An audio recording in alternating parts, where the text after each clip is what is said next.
नमस्कार विद्यार्थी मित्रो, इंग्लिश विथ मेटे सर या यूट्यूब चॅनलवरती आपलं सर्वांचं स्वागत आहे.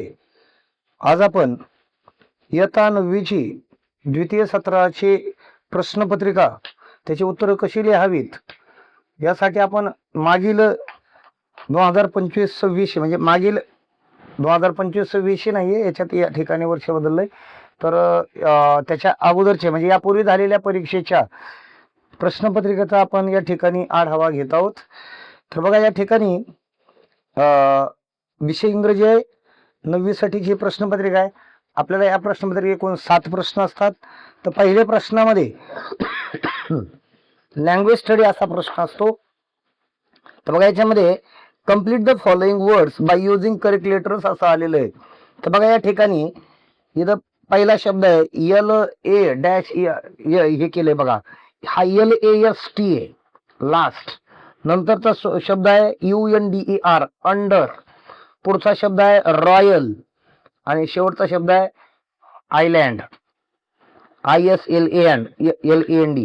बघा, आता या ठिकाणी आपण लिहिताना ही ओळ लिहायची नाही, काळी जी दिलेली आहे ना, तर बघा ही ओळ लिहायची नाहीये. Complete the following words using correct letters हे लिहायचं नाही. आपल्याला हा प्रश्न लिहायचा आहे बघा, हा प्रश्न लिहायचा आहे आणि हा 1, 2 या ठिकाणी दिलेले क्रमांक मात्र आपल्याला टाकायचे. ही सूचना लिहायची नाही, याचे फक्त 4 शब्द लिहायचे. आता नंतर नंबर 2 ला त्यांनी सांगितलंय put the following words in alphabetical order. हे न लिहिता हे दोन हिचेच फक्त अल्फाबेटिकल ऑर्डर आपल्याला लावायचे आहेत. आता बघा, या ठिकाणी लाईट, कॅप्चर, बोर्ड आणि हेअर दिले. याच्यातला बघा पहिला शब्द आपण घ्यायचा. आता पहिला कोणता आहे? BCL याच्या पहिला कोणता येईल? पहिला बीचा शब्द येतो, बी. दुसरा शब्द कोणता येतो? सी न येतो. ABCच्या क्रमानं दुसरा सी येईल. नंतर तिसरा कुठला येईल? ABCDFGH येईल. नंतर एचचा शब्द येईल आणि नंतरचा शेवटचा शब्द लाईट येईल. म्हणजे हा शब्द पूर्ण लिहायचा आहे.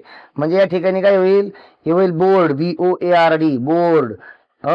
या ठिकाणी बोर्ड येईल, नंतरचा हा कॅप्चर शब्द येईल, नंतरचा हेअर येईल आणि शेवटी लाईट हा शब्द येईल. बघा, या ठिकाणी हे याप्रमाणे असे शब्द लिहिले जातील. आता कोकोनट आणि क्लाउड, चाइल्ड आणि कॅप्चर हे शब्द लिहिताना हीच बाब करायची. बघा, आता या ठिकाणी 4ही सी आहेत. बघा, यात 1 सी, 2, 3 आणि 4. आता याच्यातला बघायचा CA ने कुठला आहे का? सीच्या पुढे आता सगळे सी सुरू आहे, त्याच्यामुळे बाकीचा इतर शब्द नाही घेता. सीचा विचार करा. इथं बऱ्याच जणांच्या चुका होतात. इथं बघा, सी न म्हणलं तर CA म्हणलं पहिला शब्द येईल. बघा इथं CAPTURE कॅप्चर हा एक शब्द गेला. आता राहिले 3. जे 3 आहे तर त्यांची सुरुवात सी आहे. तर आता बघा, अगोदर कोणता येईल? सी नंतर ABCD न कोणता क्रमांक अगोदर येतो? CH अगोदर येतो, L अगोदर येतो का O अगोदर येतो? तर याच्यामध्ये H अगोदर येईल, म्हणजे CH शब्द इथं येईल. नंतर पुढचे दिलेले आहेत, एकाच्या नंतर CL आहे, एकाच्या नंतर CO आहे, म्हणजे CL चा शब्द येईल आणि शेवटी काय येईल? CO चा शब्द येईल. बघा, आता या ठिकाणी म्हणजे इथं कॅप्चर येईल, इथं क्लाउड येईल, इथं पहिला कॅप्चर आला, नंतर चाइल्ड आला CHILD, दुसरा आला, तिसरा शब्द CL न सुरू आला CLOUD आला आणि शेवटचा शब्द कोकोनट आला. बघा, COCONUT. बघा, आता या ठिकाणी CA ना अगोदरचा, CH न नंतर, Hच्या नंतर L येतो आणि दुसऱ्या क्रमांकाला L च्या नंतर O येतो. म्हणजे आपला हा शब्द हे दोन्ही बरोबर आहेत.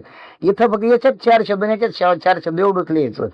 आता या ठिकाणी बघा, इथं हे 4 शब्द आणि 4 शब्द 12 शब्दामध्ये आपला पहिल्या प्रश्नातले 4 मार्काचं बाब संपली पाहिजे. नंतर बघा, या ठिकाणी व्हॉट आर अनस्पोकन, इथं नंबर 3 ला म्हटलंय पंक्च्युएट द फॉलोइंग. या ठिकाणी 2च वाक्य फक्त लिहायचे, यांना पंक्च्युएट करायचं. What are the unspoken words आणि the Greeks have gone they said असं म्हटलंय.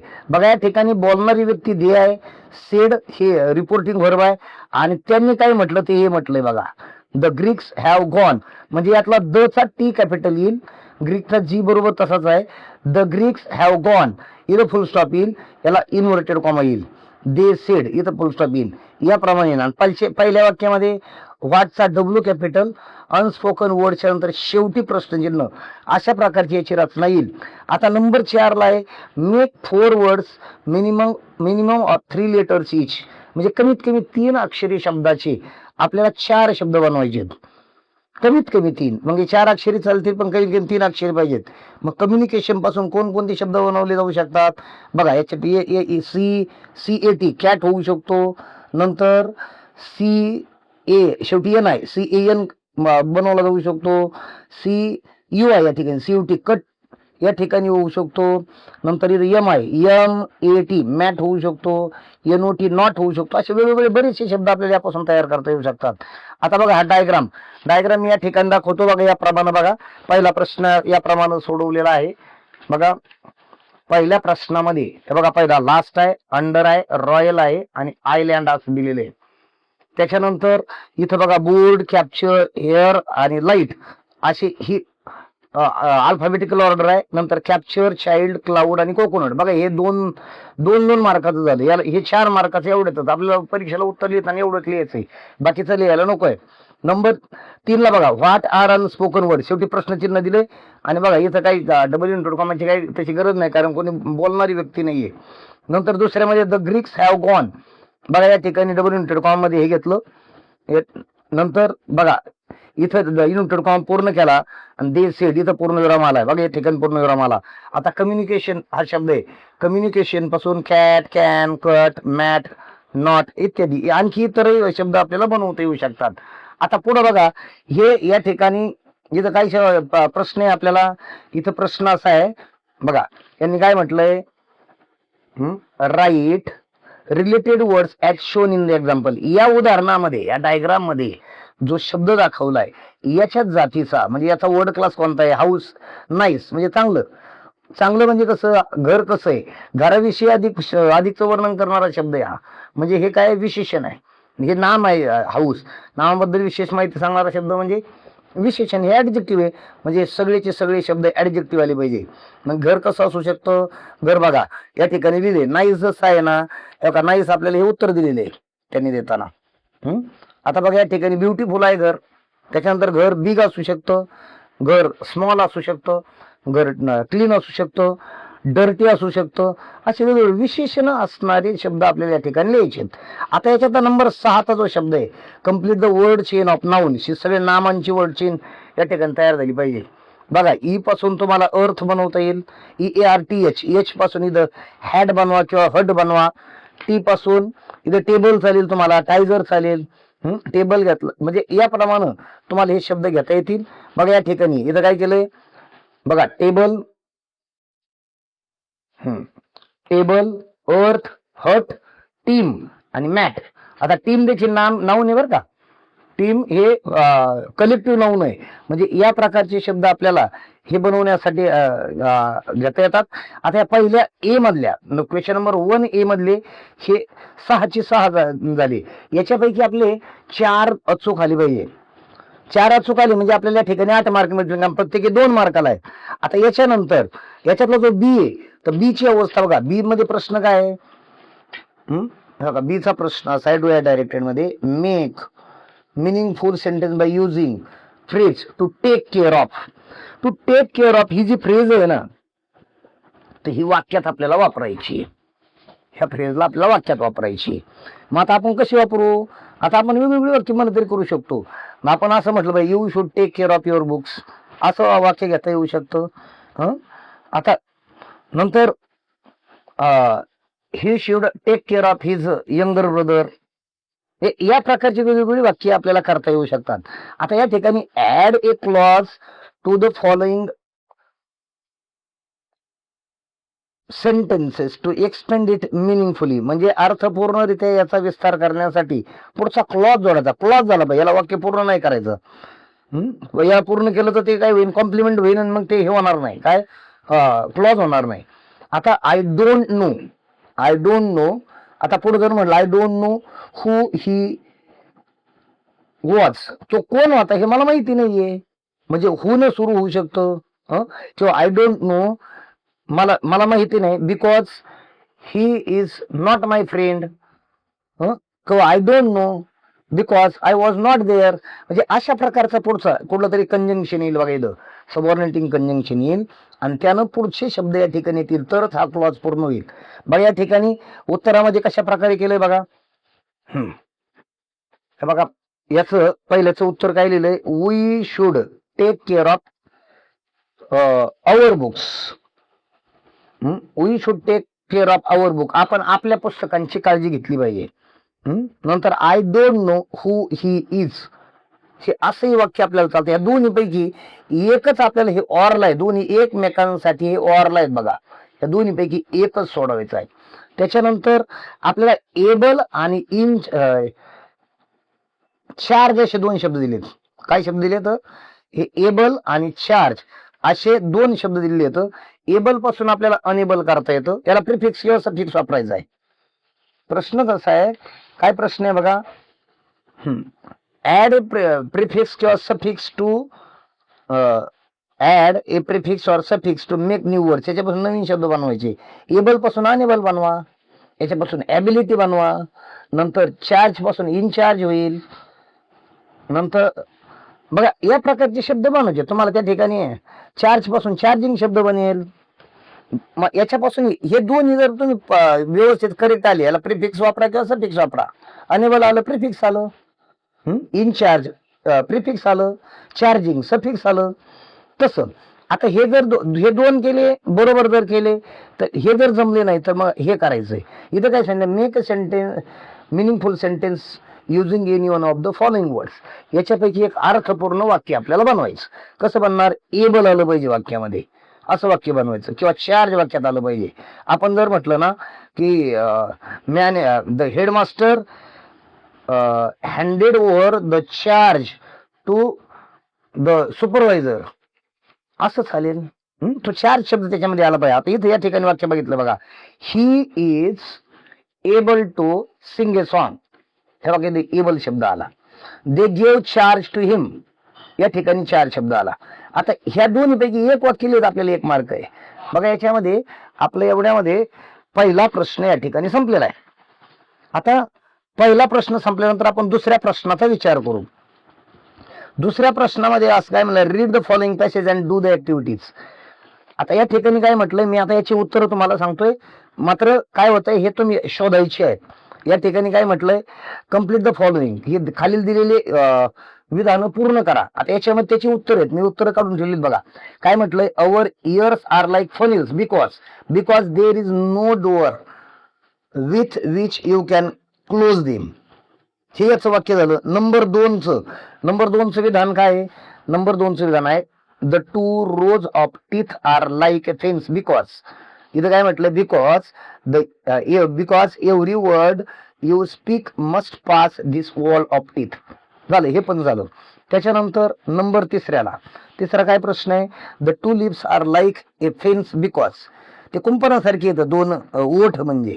का बरं, तर त्याचं कारण दिलं, because before a word can be spoken it has to pass, it has to pierce through these 2 walls. हे वाक्य याच्यामध्ये दिलेले आहे. हे याच्यातून शोधायचं पूर्ण करायचंय. नंबर 4ला मला, once you spoken a word, एकदा काय एखादा तुम्ही शब्द बोललात, you can not get it back. हे विधान त्याला पूर्ण करायची आहेत. आता याच्यानंतर प्रश्न क्रमांक 2 मधला जो दिलेला भाग आहे तो A2 पहा. प्रश्न 2 मध्ये A1 A2 A3 A4 A5 असे 5 उपप्रश्न असतात, प्रत्येकी 2 मार्क असतात. आता या ठिकाणी आता A2 आला. A2चा प्रश्न काय, what were a wise man's thought about our unspoken words. आपण न बोललेल्या शब्दाबद्दल एखाद्या त्या वाईज मॅन म्हणजे त्या बुद्धिमान शहाण्या माणसाचं त्याचं काय विचार आहेत बरं त्याचे. तर त्याचे विचार या ठिकाणी बघा, मी डायरेक्ट तुम्हाला या ठिकाणी सांगतो. त्याचं असं म्हणणं आहे की the wise man thought that you are slave of your unspoken words. तुम्ही बोललेल्या शब्दाचे तुम्ही कोण आहात, गुलाम आहात. Once you have spoken a word you can not get it back. एकदा बोललेला शब्द परत घेता येत नाही. व्हॉट एव्हर यू डू, तुम्ही काही केलं तरी तो परत घेता येत नाही. देअरफॉर म्हणजे म्हणून, you must be careful about the word that you choose for speaking. तुम्ही बोलण्यापूर्वीच त्याच्यावर काळजीपूर्वक तो शब्द बोलला पाहिजे. Once the word has left your lips, एकदा का शब्दाने तुमचे ओठ सोडले, you will not be able to get it back or change or control it. तुम्ही त्याला काय करू शकत नाही, कंट्रोल करू शकत नाही किंवा परत करू शकत नाही. हे सगळं परिच्छेदात दिलेलं आहे त्या माणसाचं मत. आता बघा, आता याच्यानंतर A3 ला काय म्हटलंय, write 4 words that have un as a prefix. Prefix म्हणजे अगोदर लागलेला, उपसर्ग लागलेले आपल्याला 4 शब्द याच्यामधून या परिच्छेदातून शोधायचे. एक लक्षात ठेवा, पहिल्या 3चीच उत्तर आपल्याला परिच्छेदात सापडतात. आता अवेअर जे आहे ना, तर अवेअर पासून बघा, अनअवेअर सापडतं त्या ठिकाणी, अनसर्टन सापडतं, अनकॉमन सापडतं, अनक्लीन सापडतं, अनस्पोकन सापडतं. याच्यातले 4 शब्द लिहिले की आपल्याला 2 मार्क आहेत. पण लक्षात घ्या, अन पासून सुरू होणारे 4 शब्द आपल्याला लिहायचे. आता त्याच्यानंतर वाक्य असं होतं, आता A4 ला डुअल डायरेक्टेड असतं, याच्यामध्ये ग्रामर असतं. आता इथून पुढच्या 2 प्रश्नाची म्हणजे 2 उपप्रश्नांची उत्तर A4 आणि A5 चं उत्तर परिच्छेदात नाही. परिच्छेदामध्ये पहिल्या 3चीच उत्तर सापडतात बघा. आता बघा इथं काय झालं, इथं काय म्हटलंय, इथं शब्द असं, वाक्य असं आहे, Mahi was meant to listen more and talk लेस.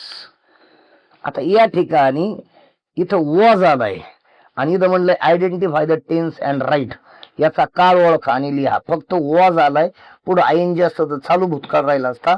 इथं साध्या भूतकाळातलं या बघा, इथं वॉज आला म्हणण्यासाठी हे वाक्य आहे द सिम्पल पास्ट टेन्स. याचा सिम्पल पास्ट टेन्स आहे. आणि नंतरचं वाक्य दिले, you can not change them. Can you, हे या ठिकाणी ऍड क्वेश्चन टॅग सांगितलं होतं, म्हणून आपल्याला कॅन यू असा क्वेश्चन टॅग आला, कारण नकारार्थी वाक्य म्हणून साठी क्वेश्चन टॅग आपण होकारार्थी केलाय. हे बघा. त्याच्यानंतर 5व्याला काय विचारलंय, do you like to talk more, why. तुम्हाला भरपूर जास्त बोलायला आवडतं का आवडतं बरं? हो असेल तर हो म्हणा, नाही असेल तर नाही म्हणून म्हणा. Yes I like to talk more असं उत्तर लिहायचं. यस कॉमा द्या, पुढे लिहा yes I like to talk more. इथं यू म्हणजे आपण म्हणतो, मला जास्त बोलायला आवडतं. का बरं? बिकॉज. आता व्हायचं उत्तर लिहायचं, because I want to speak about many points, अनेक मुद्दे बोलता येतं वगैरे वगैरे कारण सांगू शकता. किंवा तुम्ही नाही म्हटलं, no I don't want to talk more because that we may make mistakes and we waste time in speaking. असं आपण वेगवेगळी त्याची उत्तरं देऊ शकतो. त्याच्या संबंधित उत्तर जर समजा तुम्ही एवढं जर याचं होय किंवा नाही लिहून विधान पूर्ण केलं तर 1 मार्क आहे, स्पष्टीकरण दिलं तर 1 मार्क आहे. आता ए चे हे 5 संपले, यातल्या प्रत्येकाला 2-2 मार्क आहेत. आता याच्यातला बी चालू होतो बघा. आता बी ला काय म्हणलं, read the following passage and do the activities. खाली परिच्छेद वाचा आणि त्या कृती करा. त्यांनी म्हणलं states in which the tribal art is found. आता रीडिंग आर्ट्स मधलं हे आर्टिकल आहे, हा परिच्छेद आहे गोंड आर्टच्या बाबतीमध्ये. गोंड आर्टच्या बाबतीमध्ये हे आहे बघा, गोंड आर्ट या प्रकरणामधून हे आलेले उत्तर आपल्याला विचारली आहेत. तर मी या ठिकाणी उत्तर शोधलेली बघा. याची उत्तर काय काय होतात बघा. आता 4 वाक्य दिली आहेत. हे सगळे याचे उत्तर परिच्छेदात आहेत. त्यामध्ये मध्य प्रदेश आहे, तेलंगणा आहे, महाराष्ट्र आहे, आंध्र प्रदेश आहे, ओडिसा आहे. असे 5 राज्य आहेत. आपण यातले 4 लिहिणं अपेक्षित आहे 2 मार्काला. नंतर यातला B2 आहे. B2 काय आहे? B2 या ठिकाणी काय म्हटलंय, write down the features of Gond art. Gond आर्टचे काय गुण वैशिष्ट्ये असतात ते वैशिष्ट्ये लिहा असं म्हटलंय. आता काय काय वैशिष्ट्ये आहेत गोंड आर्टची, तेव्हा मी या ठिकाणी हे याचे 4 वैशिष्ट्ये लिहिले. प्रत्येक वैशिष्ट्ये अर्ध्या मार्काला येईल. पहिलं वैशिष्ट्य आहे Gond art is a tribal art. नंतर the Gondi language is similar to Telugu a Dravidian language, हे दुसरं वैशिष्ट्य. नंतर people use to draw pictures on the earthen walls of their houses, हा एक मुद्दा आहे. नंतर 5वा इन फोक आर्ट्स म्हणजे लोककलेमध्ये you yourself prepare the canvas to draw and colour with which you draw. म्हणजे हे 4 मुद्दे त्या उत्तरामध्ये येणं अपेक्षित आहे. नंतर B3 ला त्यांनी काय म्हटलंय, तर write down 4 words related to plant or tree. वनस्पती म्हणजे एखाद्या झुडपाबाबतीत प्लांट किंवा ट्री, झाडाच्या संबंधित असणारे 4 शब्द आपल्याला ह्या परिच्छेदातून शोधायचे. बघा आता याच्यामध्ये काय काय सापडतं, लिव्ह सापडतो, फ्लावर्स सापडतो, ट्री बार्क सापडतो, नंतर फ्रुट्स हा शब्द सापडतो आणि प्लांट्स, यातले 4 शब्द आले तुम्हाला अर्धा अर्धा याप्रमाणे मार्क मिळून जातील. तर बघा या ठिकाणी याची उत्तरं, ह्या 3चीच उत्तरं आपल्याला परिच्छेदात सापडायची. ह्या 4थ्याचं उत्तर डू आय डायरेक्टेड हे ग्रामर या ठिकाणी आहे, 4था आणि 5वा परिच्छेदात नाही. बघा 4था आणि 5व्याचं उत्तर प्रश्न क्रमांक 2 ए, प्रश्न क्रमांक 2 ए बी आणि क्वेश्चन नंबर 4 ए यांचे या ठिकाणी परिच्छेद आहेत. त्या ठिकाणी पहिल्या 3चीच उत्तर आपल्याला त्या परिच्छेदात सापडतात.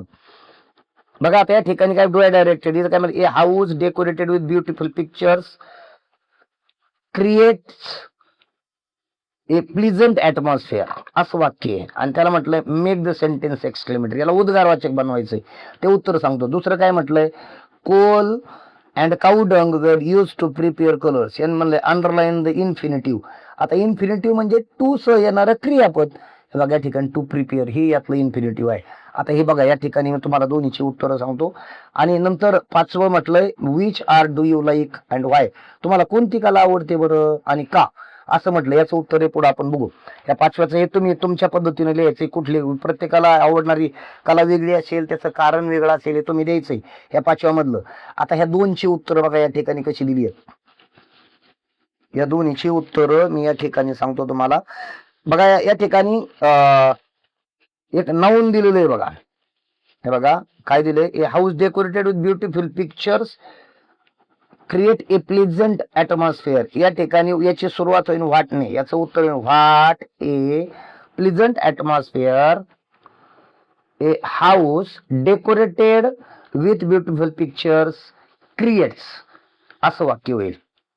What a pleasant atmosphere a house decorated with beautiful pictures creates, असं होईल. नंतर हे बघा या ठिकाणी इन्फिनिटिव्ह टू प्रिपेअर आलं आणि 5व्याचं उत्तर तुम्हाला कुठली कला आवडते, which art do you like and why, याचं स्पष्टीकरण द्यायचंय आणि रिस्पॉन्स द्यायचा आहे. या बाबी या ठिकाणी प्रश्न क्रमांक 2 या ठिकाणी संपतो. आता आपण प्रश्न क्रमांक 3चा विचार करू. प्रश्न क्रमांक 3 हा पोएट्रीच्या संबंधित आहे. 2 पोयम आपल्याला या ठिकाणी दिल्या जातील. एक पोयम आपल्याला त्या ठिकाणी कॉम्प्रिहेन्शन साठी आहे आणि एक ॲप्रिशिएशन साठी आहे. बघा आता कॉम्प्रिहेन्शन साठी दिलेली कविता आहे. इथं म्हटलंय read the following extract and do the activities, खालील दिलेला परिच्छेद वाचा आणि म्हणजे दिलेला हा एक्स्ट्रॅक्ट वाचा, ही कविता वाचा आणि त्याची उत्तरं द्या. आपल्याला ती उत्तरं त्या ठिकाणी द्यायची आहेत. बघा या ठिकाणी काय आहे, इथं काय म्हटलंय बघा. पहिला आहे the poet use to play with butterfly in his childhood, लहानपणी तो फुलपाखरा सोबत खेळायचा. ही गोष्ट खरी आहे म्हणून याचं उत्तर ट्रू आलं. The poet tells butterfly to go away from him, कवी त्याला म्हणायचा माझ्यापासून दूर जा. आता बघा पहिलीच लाईन आहे, stay near me do not take thy flight, कवी म्हणतो माझ्या जवळ राहा, लांब जाऊ नको, म्हणजे हे उत्तर फॉल्स आहे.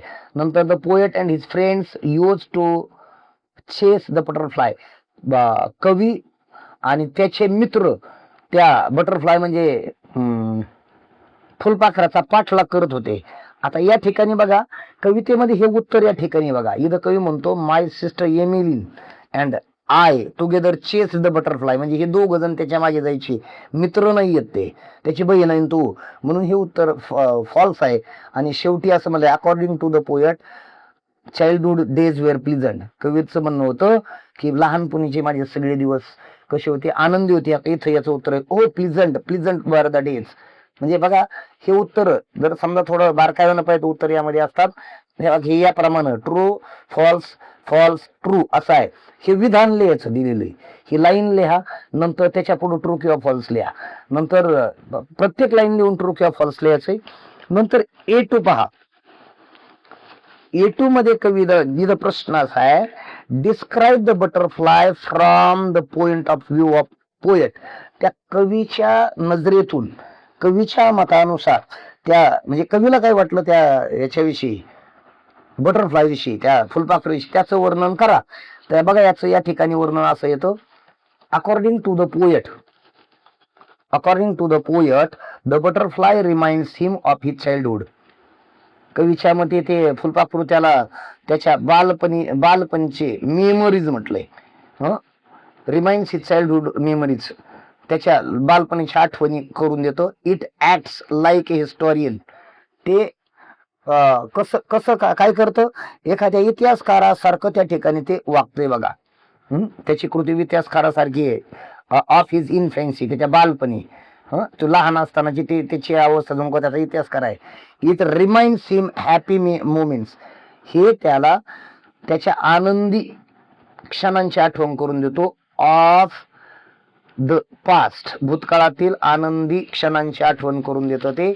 नंतर ही थिंग्स, तो विचार करतो काय, दॅट, की that the butterfly as A beautiful lively and joyful creature, तो विचार करतो की हे फुलपाखरू हे एक सुंदर, एक जिवंत आणि आनंददायी प्राणी आहे, असा तो विचार करतो. आता त्याच्यानंतरचा प्रश्न असा आहे बघा, इथं बघा हा नंबर 3चा, write down 2 rhyming pairs from the poem. कवितेमधून 2 रायमिंग पेअर्स काढायच्या बघा. या ठिकाणी फ्लाईट साईट होईल, नंतर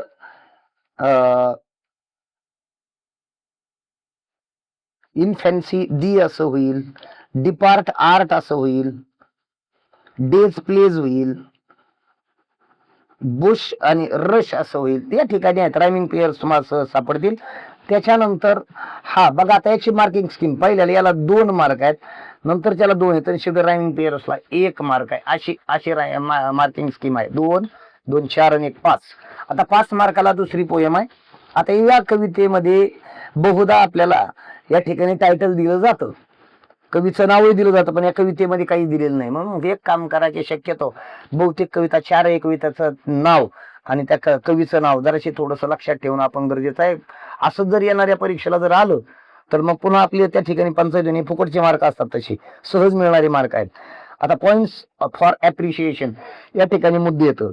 title, name of the poet, rhyme scheme, figure of speech, theme किंवा सेंट्रल आयडिया. मी या ठिकाणी ते तयार करून ठेवलं. या ठिकाणी मी सांगतो कशा प्रकारे. बघा, टायटल आहे सिल्वर, पोएटचं नाव आहे Walter, name of the poet आहे Walter de la Mare, rhyme scheme आहे AABB, AABBच आहे बघा राईम स्कीम. मग या ठिकाणी दाखवतोय का, मून A, शून A, या दोन्हीचे मग जुळतं. सीज B, ट्रीज, म्हणजे AABB संपलं. आपल्या एवढ्या याच्यात पाहिलं बाजार, एवढं कमीत कमी एवढी राईम स्कीम आपल्या शोधणं गरजेचं आहे. त्याच्यानंतर फिगर ऑफ स्पीच, याच्यामध्ये फिगर ऑफ स्पीच या ठिकाणी 2 दिलेत बघा, एक पर्सनिफिकेशन, दुसरा अल्टरेशन. आपण ऍटलिस्ट ही नावं आपल्या लक्षात असावीत, याचं स्पेलिंग चुकता कामा नये. PERSONIFICATION, अल्टरेशनचं ALLITERATION. आता या ठिकाणी याचं स्पष्टीकरण कसं आहे बरं, moon is described as seeing and walking, त्यात चांदोबाचं वर्णन केलंय. तो काय करतो, तो चालतो आणि पाहतो देखील, असं या ठिकाणी वर्णन केलंय चांदोबा बाबतीमध्ये. नंतर अलिटरेशन काय बरं, उदाहरणार्थ सिल्वर शून, या ठिकाणी यस साऊंड रिपीट आहे, किंवा सिल्वरी स्लिप्स, या ठिकाणी असं वर्णन आहे. यस यस यस न सुरू आणि 2 एकानंतर एक शब्द आलेत म्हणून या ठिकाणी अल्टरेशन आहे. आता या ठिकाणी याचं स्पष्टीकरण काय देता येईल याचं, here sound yes is repeated. बघा, तर यस नावाचा साऊंड या ठिकाणी रिपीट झालेला आहे. For the better poetic effect किंवा प्लीजिंगली असं देता येतं. आता थीम काय बघा, या कवितेची थीम काय आहे समजून घ्यायची आपण. ऍटलिस्ट सेंट्रल आयडियाच्या 2 वाक्यात आपली सेंट्रल आयडिया ऍटलिस्ट आमच्या कवितेची पाठ असावी. बघा, इथं काय म्हटलंय, the poem describes the calm silent beauty of night under moonlight. चांदोबाच्या चांदण्या रात्रीमधील शांत अशा असणाऱ्या, शांत सुंदर अशा रात्रीचं, चंद्राच्या खालचं म्हणजे चांदण्या रात्रीचं वर्णन केलेलं आहे. व्हेअर, ज्या ठिकाणी एव्हरीथिंग ॲपियर्स, म्हणजे प्रत्येक गोष्ट दिसते, appears silver and peaceful, silver रंगाची आणि शांत वाटते. Creating a magical and serene atmosphere, एक जादुई आणि शांत असं वातावरण त्या ठिकाणी निर्माण केले. असं वर्णन आहे. म्हणजे या ठिकाणी बघा, याला याला अर्धा मार्क, याला अर्धा मार्क, 1 मार्क, याला 1 मार्क, म्हणजे ही इथं या दोन्हीत 1 2 3 आणि ह्या थीमला 2 मार्क, असे 5 मार्क आपल्याला पोयमला या ठिकाणी आहेत. आता याच्यानंतर प्रश्न क्रमांक 4 पाहायचा आहे. प्रश्न क्रमांक 4 आपल्याला अनसीन पॅसेज आहे. लक्षात घ्यायचं, पहिल्या प्रश्नामध्ये आणि तिसऱ्या प्रश्नामध्ये मार्क उत्कृष्ट पडतात. आता 4था प्रश्न एक अनसीन पॅसेज आलेला आहे. आता अनसीन पॅसेज काय बघूया आपण.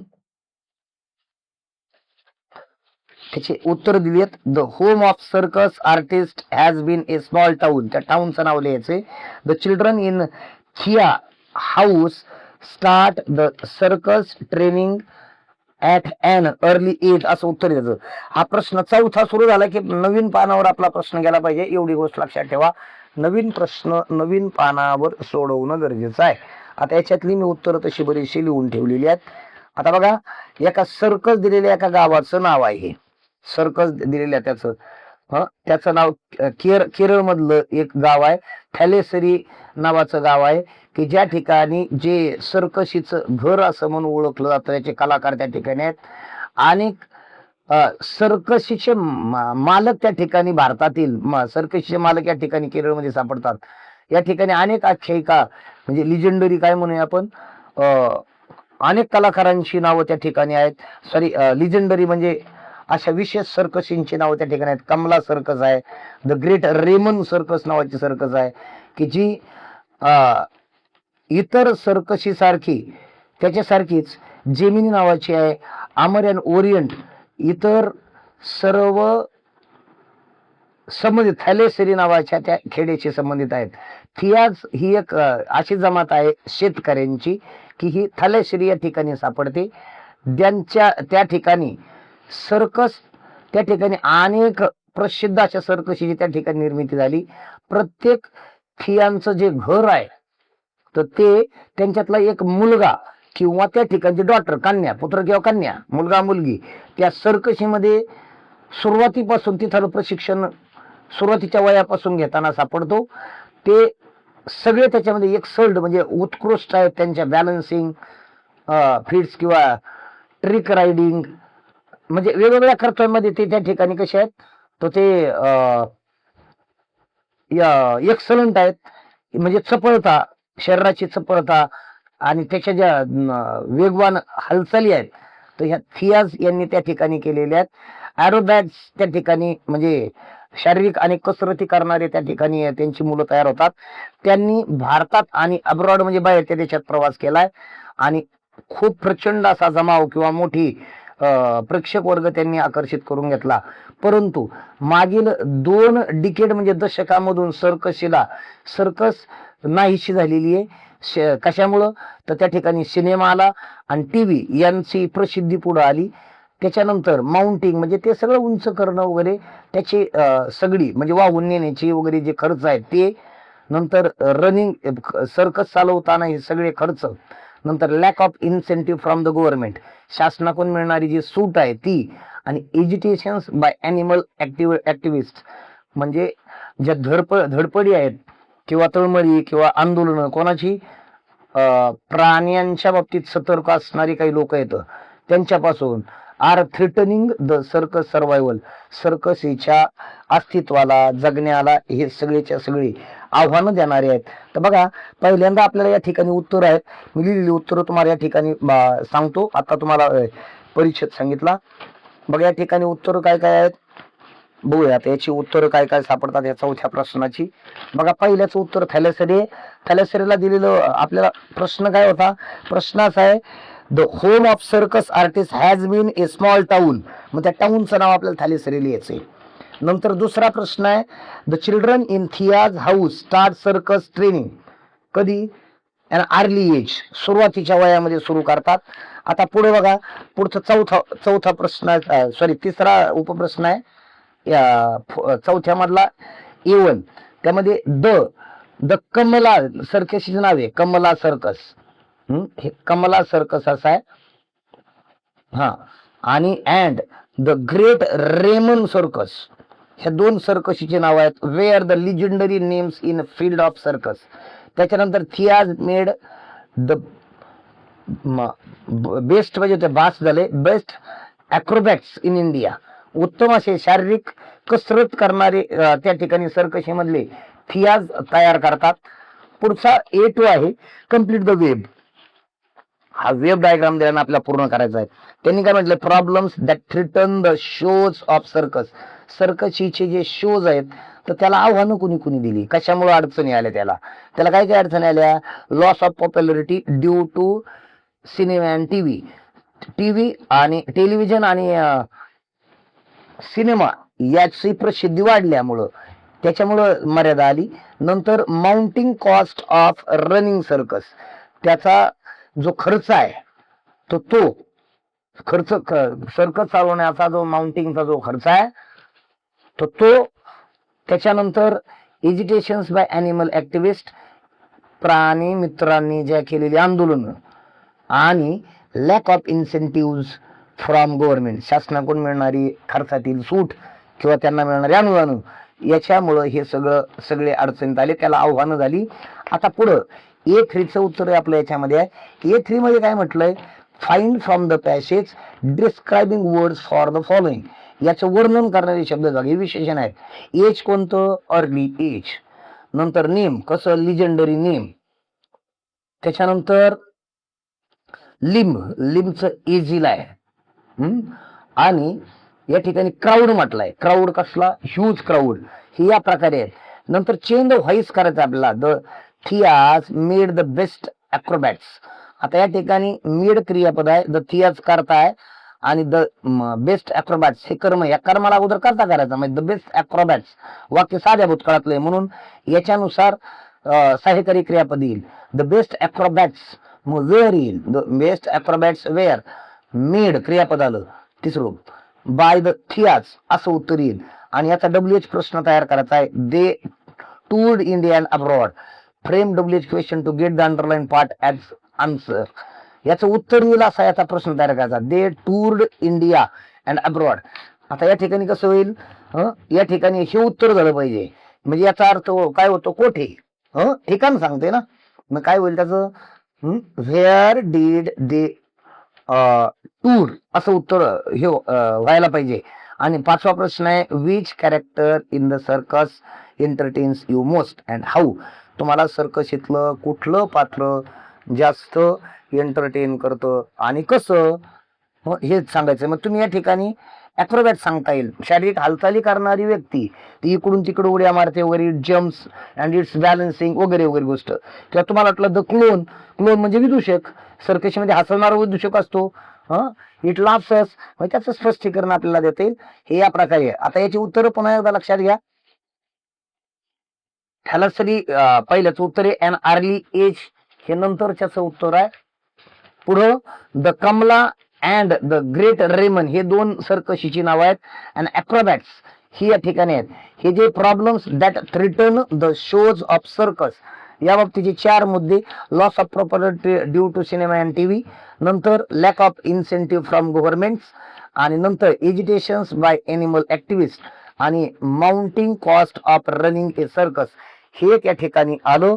त्याच्यानंतर याचं describing words, early age, legendary name, huge crowds आणि एजिल लिंब हे आलं.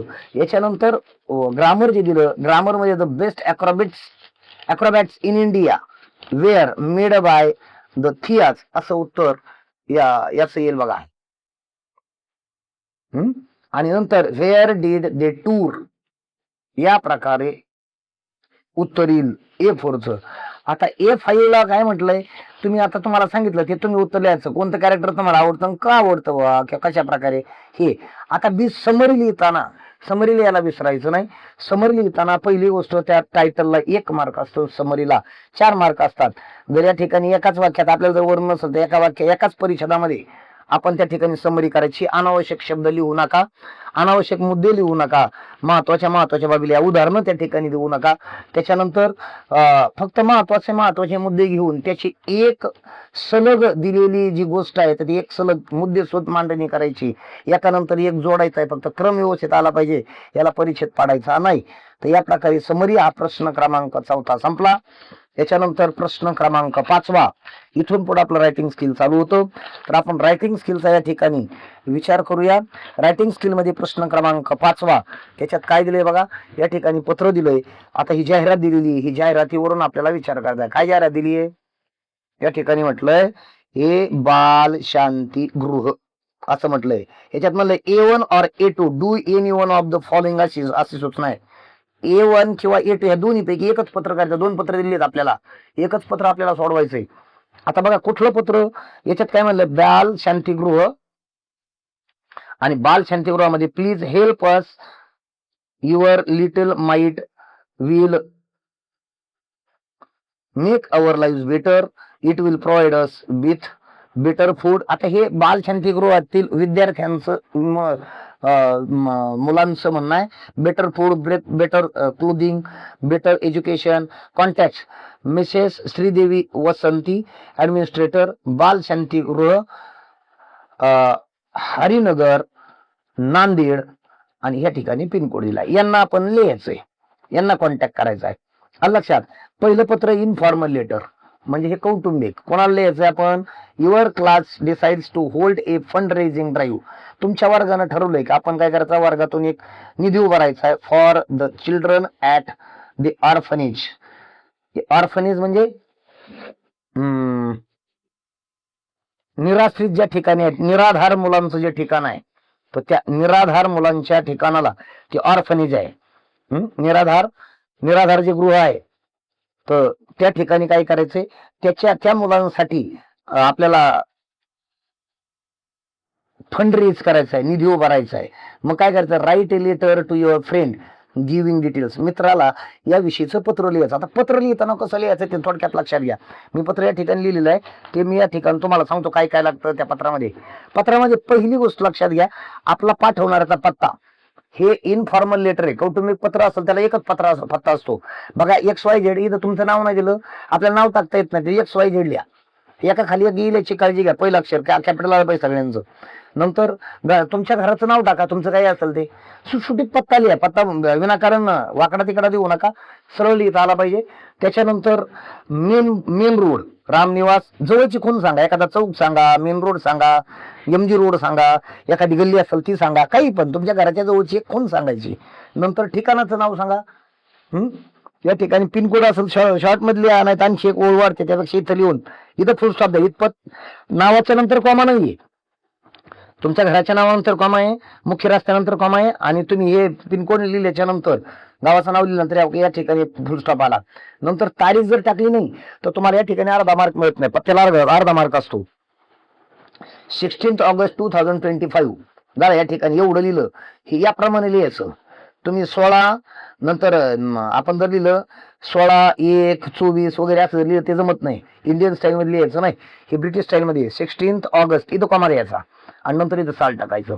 या प्रकारे आपला पत्ता, इथं आपला पत्ता पूर्ण होतो. असं जर लिहिलं आपला अर्धा मार्क आहे. त्याच्यानंतर डिअर फ्रेंड रोहित, हे याचा मायना आहे, सॅल्युटेशन याला म्हणायचं. हे याप्रमाणे आलं तर याला आणखी तुम्हाला इथं मार्काचा विचार केला जातो, इथं अर्ध्या मार्काचा विचार केला जाऊ शकतो. आता बघा हे याप्रमाणे मांडणी होईल, मात्र हे प्रॉपरली मांडलं पाहिजे, हे पुढे चालू झालं पाहिजे. आता पत्र साधारण 2-3 परिच्छेदात लिहा. या ठिकाणी लिहा, yesterday I received your letter and felt glad to read it. कालच मला पत्र आलं आणि वाचलं आणि मला खूप आनंद वाटला. I am excited to tell you that our class has decided to organise a fund raising drive. हे पहिला परिच्छेद आहे, फॉर द चिल्ड्रन ऑफ बाल शांतीगृह. यांच्यासाठी आमच्या वर्गानं एक निधी उभारायचं ठरवलं, हे सांगायला मला तुला आनंद वाटतो असं या ठिकाणी काय करायचंय, नमूद करायचंय. याच्यानंतर दुसरा परिच्छेद. आता हे पहिल्या परिच्छेदामधून दुसऱ्या परिच्छेदामध्ये इथं आता मेन बॉडी, आता हे सुरुवातीचा परिच्छेद झाला. या ठिकाणी काय म्हणायचं पुढे बघा, आता तुम्हाला जे दिलं ते, the main aim of this drive is to help the orphanage. निराधार जे गृह आहे ते निराधार मुलांच्या ठिकाणाला काय करायचंय, त्यांना मदत करणं एवढा आमचा उद्देश आहे. Bye collecting funds for better food, कशासाठी करायचं आहे, चांगल्या अन्नासाठी, कपड्यांसाठी आणि चांगल्या शिक्षणासाठी आम्हाला तो निधी उभा करायचा आहे फॉर द चिल्ड्रन, मुलांसाठी. We are planning to arrange small activities, आम्ही काय करतोय, आयोजन करत आहोत, लहान लहान कृती आम्ही त्या ठिकाणी करणार आहोत. उदाहरणार्थ कशासारख्या, सेलिंग हँडमेड आयटम्स, हाताने बनवलेल्या काही गोष्टी आम्ही त्या ठिकाणी विकणार आहोत. स्नॅक्स, उपहार, काहीतरी नाश्त्याचे पदार्थ वगैरे. And organising games in our school, आणि आमच्या शाळेमध्ये आम्ही खेळाचं आयोजन करणार आहोत. कशासाठी, तर हा निधी उभारण्यासाठी. आता ही तुमची मेन बॉडी झाली. याच्यानंतर शेवटी काय लिहाल तुम्ही, I feel very happy to be a part of this noble cause, या कारणासाठी मला आनंद होतोय याचा एक भाग असल्यानं. It will help the needy children, गरजू विद्यार्थ्यांना त्याचा, मुलांना त्याचे मदत होईल. I wish you should join us, माझी इच्छा आहे की तू आम्हाला येऊन यामध्ये आम्हाला जॉईन व्हावं. And help in any way possible, कुठल्याही मार्गाने तुला जमेल त्या मार्गाने, तुला ज्या मार्गाने शक्य होईल त्या मार्गाने तू आम्हाला काय करावं, मदत करावी. यासाठी मी पत्र लिहिलंय. Give my regards to your parents, हे आई वडिलांविषयी रिस्पेक्ट या ठिकाणी व्यक्त करायचा. कारण हे आपलं इनफॉर्मल लेटर आहे, फॅमिली लेटर आहे, कौटुंबिक पत्र आहे. नंतर युअर लव्हिंग फ्रेंड, याप्रमाणे शेवटी लिहावं. लक्षात घ्या, हे आणि या ठिकाणी डिअर फ्रेंड आणि युअर लव्हिंग फ्रेंड, या दोन गोष्टी जर समजा आपल्या बरोबर जर आल्या तर या ठिकाणी इथं अर्धा आणि इथं अर्धा मार्क आपला होऊन जातो, हे लक्षात घ्या. नंतर या ठिकाणी खाली वरती जे नाव टाकलंय, जर तुम्हाला पत्रात नाव दिलेलं असलं ते नाव या ठिकाणी शेवटी लिहा, नाही तर मग या ठिकाणी XYZ वरती लिहिलं असेल तर याप्रमाणे लिहा.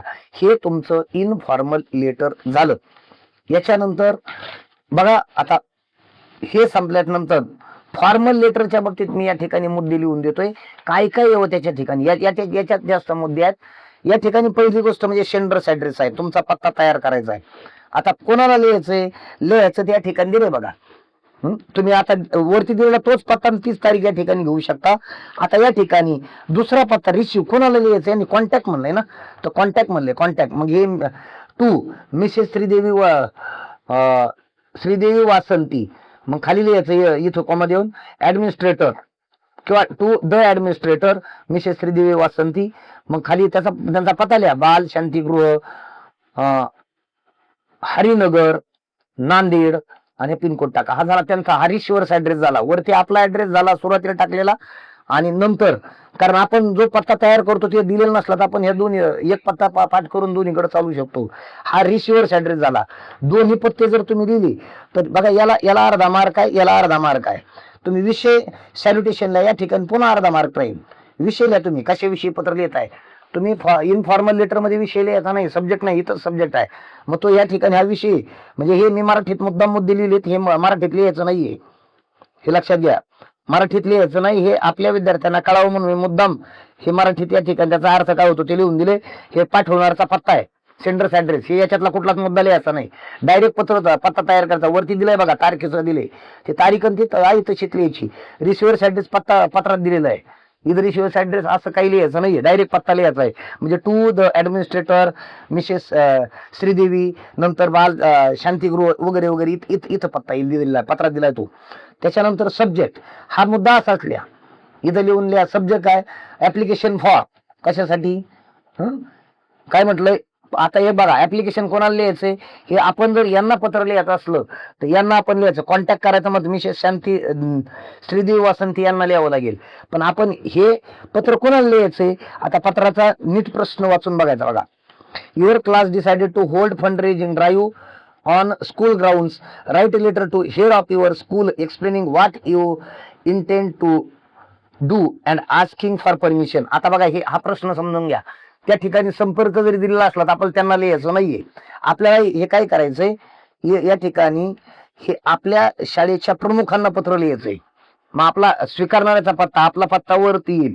इथं हा श्रीदेवी यांना जर आपल्या काही द्यायचं असेल तर हा पत्ता येणार, हा पत्ता या ठिकाणी येणार नाही. या ठिकाणी पत्ता काय येईल, या ठिकाणी पत्ता येईल. आता वरती आपला XYZ रामनिवास मेन रोड वगैरे वगैरे जो पत्ता आला की त्याच्यानंतर हा पत्ता येईल या ठिकाणी. समजा तुम्ही ते पुण्याचं ठिकाण टाकलं तुमच्या पाठवण्याच्या पत्त्यात, तर त्या ठिकाणी किंवा कुठल्या दुसऱ्या गावावरून आपण यांना मदत पाठवू शकतो, तर त्या ठिकाणी आपण असं लिहू शकतो, ते लिहा ना, टू द हेड मास्टर, मग खाली शाळेचं नाव लिहा, नंतर गाव लिहा त्या ठिकाणी, आणि सब्जेक्ट लिहिताना लिहा. आता या ठिकाणी परमिशन घ्यायची ना, explain what you intend to asking for permission. या ठिकाणी सब्जेक्ट लिहायचा, ऍप्लिकेशन किंवा रिक्वेस्ट फॉर काय permission to arrange the games for fund raising. इथं थोडक्यात इथं त्याचा मुद्दा या ठिकाणी, या विषय इथं या ठिकाणी लिहा. सॅल्युटेशन मध्ये येतं रिस्पेक्टेड सर, सॅल्युटेशन मध्ये रिस्पेक्टेड सर येईल. नंतर ओपनिंग पॅरेग्राफ, इथं थोडक्यात तुम्ही माहिती लिहा, तुम्ही कशाबद्दल लिहिताय. वरती लिहू शकता, with reference to the above mentioned subject, I am student of dash class, our class has decided to arrange काय raise fund for Shantigruh, Bal Shantigruh, the orphanage. निराश्रितांसाठी आम्ही फंड रेज करत आहोत आणि त्यासाठी आम्ही ऍप्लिकेशन करत आहोत. कशासाठी, तर आम्हाला फंड रेज करण्यासाठी गेमचं अरेंज करायचंय. मग या ठिकाणी मेन बॉडी तुम्हाला काय माहिती, इथं डिटेल सांगा. आता तुम्हाला ह्या मेन बॉडीमध्ये तुम्हाला जे म्हणायचं ते या ठिकाणी मांडायचं या मुद्द्यामध्ये. आणि नंतर क्लोजिंग पॅरेग्राफ, मग त्या ठिकाणी लिहू शकता की we request to look into our matter and do the needful किंवा allow us to arrange the games for fund raising. आणि शेवटी थँकिंग यू लिहायचं. आणि नंतर सिग्नेचर करताना युअर्स सिन्सिअरली, युअर्स ऑबिडियंटली, कारण आपण शाळेचे विद्यार्थी आहेत म्हणून ऑबिडियंटली येऊ शकतं, युअर्स सिन्सिअरली येऊ शकतं. नाही जमलं तर युअर्स फेथफुल या ठिकाणी लिहा. म्हणजे हा पत्ता, हे पत्र आपलं संपेल. आता त्याच्यानंतर हा प्रश्न 5व्या मधला ए आणि बी झाला. आता सॉरी A1 आणि A2 झाला, दोन्हीपैकी एकच पत्र अटेम्प्ट करायचंय. आता या ठिकाणी प्रश्न 5व्या मध्ये बी दिलाय, तर बी मध्ये बघा 5 मार्काला पत्र आहे. आता यानंतर या 5 मार्काला काय काय बघा, dialogue writing or drafting a speech. Dialogue writing मध्ये काय येते, arrange the following sentences in proper order and make a meaningful dialogue. खालील हे 4 वाक्य दिलेत, यांना फक्त योग्य क्रमानं या ठिकाणी डायलॉग तयार करायचा आहे. आता पहिलं वाक्य, no my parents do not allow me, they fear it will affect my studies. नंतर hello do you use mobile. नंतर वाय इट इज सो. आता या ठिकाणी 2 प्रश्न 2 उत्तर आहेत. आता why it is so direct आपल्याला प्रश्न तयार करता येत नाही, म्हणून आता डायरेक्ट हॅलोने सुरू केलं, hello do you use mobile, यानं प्रश्न चालू होईल. मग याचं उत्तर काय होऊ शकतो, no my parents do not allow E. म्हणजे नंबर 1 ला ही येईल, त्याच्यानंतर हे येईल. नंतर आता परत हे उत्तर दिलं, व्हाय इट इज सो, असं का बरं, they fear it will affect my studies. यांचा क्रम बरोबर लावला या डायलॉग मध्ये, की इथं 1 मार्क आपल्याला आहे. नंतर दुसरा बीचा डायलॉग आहे, complete the following dialogue. Amit, which is your favourite book, तुझं आवडतं पुस्तक कोणतं आहे. या ठिकाणी तुम्ही नाव लिहिलं पाहिजे. तुम्ही म्हटलात my favourite book is Wings of Fire तरी चालेल त्या ठिकाणी, किंवा माय फेवरेट बुक इज सॅमशाई, तुमचं जे आवडीचं पुस्तक आहे या ठिकाणी तुम्ही लिहू शकता. नंतर आम्ही त्या ठिकाणी बोलतो what type of book it is, हे कुठल्या प्रकारचं बुक आहे, तर मग त्या ठिकाणी लिहा ना, इट इज बायोग्राफी या ठिकाणी, म्हणजे किंवा इट इज स्टोरी बुक. याप्रमाणे त्याचा प्रकार लिहायचा आहे. या प्रकारचा एक डायलॉग येईल. आणि नंतरचा तिसरा जो डायलॉग आहे, राईट ए डायलॉग मिनिमम 3 मिनिंगफुल एक्सचेंजेस. 3 वाक्य दोघांची आली पाहिजे, असा डायलॉग तयार करतात. आणि त्याच्यामध्ये द इम्पॉर्टन्स ऑफ रिडिंग, वाचनाचं महत्व सांगणाऱ्या 2 मित्रांच्या मधील असणारा हा डायलॉग तयार करायचा. ए असेल, बी असेल, किंवा या ठिकाणी राम असेल, श्याम असेल, त्या दोघांमधला तुम्ही एक डायलॉग रायटिंग लिहू शकता. राम एक बोलेल, श्याम त्याचं उत्तर देईल, श्याम पुन्हा त्याच्या प्रश्न विचारेल, राम त्याचं उत्तर देईल. अशा प्रकारे कमीत कमी 3 वाक्य आली पाहिजे, किंवा तुम्ही 4 लिहिले चालतील, पण 3 पेक्षा कमी लिहिले ते मार्क कमी पडतील. 3 मार्काला आहे बघा, हे 3 मार्काला आहे. वरचे 2ही डायलॉग 1 मार्काला होते, आणि हा 3 मार्काला, म्हणजे हा 5 मार्काला प्रश्न आहे. समजा तुम्ही हे जर अटेम्प्ट नाहीच केलं तर ड्राफ्टिंग ए स्पीच आहे, एक स्पीच या ठिकाणी लिहिता येतो. Prepare a speech on sportsmanship with the help of the points given below, putting one's best into the game. आता या ठिकाणी being humble in victory, spirit of competition, not rivalry, accept defeat, respecting the opponent, playing fair. या ठिकाणी आता ह्या मुद्द्यांच्या आधारे तुम्ही स्पष्टीकरण करायचंय. पण सुरुवात करताना या ठिकाणी कशी करा, रिस्पेक्टेड किंवा honourable chief guest, headmaster, respected headmaster and my teachers and my dear friends, अशी सुरुवात होईल. त्यानंतर पहिल्या परिचयात लिहू शकता, today I am going to speak about काय स्पोर्ट्समॅनशिप एवढा sportsmanship, I expect that you will listen it carefully. झाला तुमचा पहिला परिचय. नंतर या मुद्द्याच्या आधारे स्पष्टीकरण द्या आणि शेवटी म्हणा याच्यातलं तुम्हाला वाटल्यास एखादं उदाहरण सांगा. नाही म्हटलं तर शेवटी थँकिंग यू म्हणायला विसरू नका. तर या प्रकारे हे तुमचं स्पीच रायटिंग होईल. आता हा पाचवा, ह्या दोन्हीपैकी एकच करायचं, एक तर डायलॉग किंवा स्पीच रायटिंग. नंतर प्रश्न क्रमांक 6. 6व्या प्रश्नामध्ये तुम्हाला इन्फॉर्मेशन ट्रान्सफर दिलंय. काय म्हटलंय? इन्फॉर्मेशन ट्रान्सफर म्हणजे माहितीचं रूपांतर करायचं. A1 सोडा किंवा A2 soda. Attempt in one of the following 5 मार्काला आहे और आहे. एका याच्यामध्ये तुम्हाला व्हर्बल करायचं, दुसऱ्या याच्यात नॉन व्हर्बल करायचंय. व्हर्बल करायचं म्हणजे तुम्ही काय करायचंय, त्याचा परिच्छेदामध्ये वाक्याच्या स्वरूपामध्ये रूपांतर करायचं. जर दिलेले एखादा चार्ट असेल, एखादा डायग्राम असेल, ट्रिडायग्राम असेल, एखादा टेबल असेल, कुठला एखादा त्या डायग्रामच्या आधारे तुम्हाला काय करायचंय तर त्या परिच्छेदाचं रूपांतर करायचं. इथं काय म्हटलंय, non verbal to verbal, the merits and demerits of using machines are listed below, develop 2 paragraphs based on them. आता आपण एकच परिच्छेद करत असतो, पण इथं डायरेक्ट टेन्स 2 परिच्छेद करा. या ठिकाणी मेरिट्सचा म्हणजे फायद्याचा, यंत्राचे फायदे आणि यंत्राचे तोटे, याचे 2 परिच्छेद तुम्ही या मुद्द्याच्या आधारे करायचे. एक एक एक वाक्य वाढवा दिलेल्या याच्यामध्ये, त्या मुद्दा घ्या आणि त्याचं वाक्य तयार करा. त्याच्यानंतर महत्वाची गोष्ट, हे 5 मार्क जे तुम्हाला या ठिकाणी दिलेत, तर हे 5 मार्काचं डिव्हिजन असं असतं विभागण्याचे. याला जसे या दोन्हीला मिळून 4 मार्क आहेत, 2-2 मार्काला 2 परिच्छेद आहेत. मात्र the merits and demerits of using machines हे टायटल लिहायला विसरायचं नाही. हे टायटल लिहिणं गरजेचं आहे. त्याच्यानंतर या ठिकाणी बघा व्हर्बल टू नॉन व्हर्बल सांगितलंय. आता या ठिकाणी हे झालं, याला पण तुम्ही टायटल वरती द्यायचंय. आता या ठिकाणी आपल्या कल्पवृक्ष नावाच्या कोकोनट पाम नारळाच्या झाडाचं थोडक्यात या ठिकाणी वर्णन दिलंय. या ठिकाणी हा चार्ट दिलाय बघा.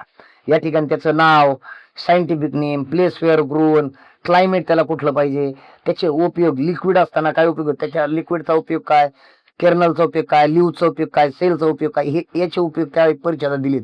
आणि सिम्बॉलॉजीज हे कशाचं प्रतीक आहे, तर याची उत्तर येतं. याची उत्तरं थोडक्यात तुम्हाला या ठिकाणी लक्षात आणून देतो. याची उत्तरं कशी आहेत बघा. या ठिकाणी काय आहे, name coconut palm, scientific name cocos nucifera. नंतर प्लेस वेअर ग्रोन, कुठं वाढवलं जातं, सेव्हरल स्टेट्स इन इंडिया, कुठं वाढवतंय, भारतातल्या अनेक राज्यांमध्ये. नंतर त्याला क्लायमेट कसं लागतं, रिक्वायर्ड क्लायमेट, सँडी सॉइल, हे त्याच्यामध्ये सगळी उत्तरं येतं.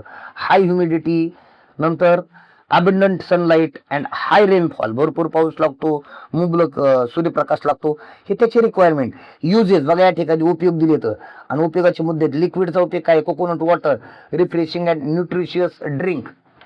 नंतर kernel, main uses, high in calories, आतला जो गाभा आहे त्याचा काय उपयोग आहे, मोठ्या प्रमाणामध्ये मोठ्या कॅलरीज असतात त्याच्यात, युज इन कुकिंग वगैरे वगैरे याचे त्या ठिकाणी उपयोग दिले आहेत. सेल, ती जे नारळाच्या वरती जो त्याचं आवरण आहे, कवटी आहे, त्याचं काय होतं, shell and husk use as a fuel, त्याचा काय म्हणून उपयोग केला जातो, इंधनासाठी, जाळण्यासाठी वापर केला जातो. हे कशाचं प्रतीक आहे, फर्टिलिटी अँड प्रॉस्पेरिटी. आता बघा शेवटी भाषांतर दिलेलं आहे. या ठिकाणी प्रश्न क्रमांक 7. प्रत्येक प्रश्न नवीन पानावर लिहायला विसरायचं नाहीये. 7व्या प्रश्नामध्ये translate the following words into your medium of instructions, तुम्हाला ज्या भाषेत सूचना दिल्या जातात त्या भाषेतल्या माध्यमामध्ये याचं रूपांतर करा. म्हणजे आपण आपल्या मराठीमध्ये यांचं सगळ्यांचा अर्थ लिहायचा. ऑनेस्ट म्हणजे प्रामाणिक, फ्रीडम म्हणजे स्वातंत्र्य, वॉर म्हणजे युद्ध, करेज म्हणजे धैर्य किंवा धाडस, हॅबिट म्हणजे सवय आणि डेस्टिनी म्हणजे नशीब किंवा भाग्य. आता बी मध्ये आहे, translate the following sentences in your medium of instructions. आता या ठिकाणी पहिलं वाक्य दिलंय, she is afraid of cats, ती मांजरीला घाबरते किंवा तिला मांजरीची भीती वाटते. नंतर what shall we do now, आपण आता काय करायला हवं किंवा आपण काय करावं. नंतर व्हॉट ए कनिंग मॅन ही इज, कनिंग म्हणजे धूर्त, कपटी, तो किती कपटी मनुष्य आहे किंवा तो किती धूर्त मनुष्य आहे बरं, असं, तो किती धूर्त मनुष्य आहे, किती धूर्त मनुष्य आहे बरं तो. नंतर she won a gold medal in shooting, शूटिंगचा अर्थ बघा, फिल्म शूटिंग असा होतो आणि दुसरा नेमबाजी असा पण होतो. म्हणजे तिने कशामध्ये, चित्रीकरणामध्ये, शूटिंग म्हणजे चित्रीकरणामध्ये सुवर्ण पदक मिळवलं, किंवा तिनं कशामध्ये, शूटिंग म्हणजे नेमबाजीमध्ये सुवर्ण मेडल मिळवलं. म्हणजे पूर्वीच्या काळी शूटिंगला हे शिकार देखील म्हणायचे. तर या प्रकारे याचे अर्थ होतात. आता या दोन प्रोव्हर्ब किंवा इडियम्स दिलेले. आता बघा याच्यात all that glitters is not gold, सगळं चमकतं ते सोनं नसतं, असा याचा अर्थ होतो. चकाकणारे सर्व सोने नसते. आणि वर्क इज वर्शिप, काम हीच पूजा, असा याचा अर्थ होतो. तर बघा या ठिकाणी प्रश्न लिहू नका, नवीन पानावर नवीन उत्तर लिहावं, या गोष्टी या ठिकाणी गरजेच्या आहेत. आता या ठिकाणी या प्रश्नपत्रिकेचं रिव्हिजन या ठिकाणी संपलेलं आहे. आता सर्वांना परीक्षेच्या शुभेच्छा. व्हिडिओ आवडला असेल तर लाईक करा, चॅनलला सबस्क्राईब करा. यानंतर आपल्या इंग्रजीसाठीच्या वेगवेगळ्या व्हिडिओ, वेगवेगळी माहिती, व्याकरण आपल्याला समजण्यासाठी चॅनलला सबस्क्राईब करा. धन्यवाद.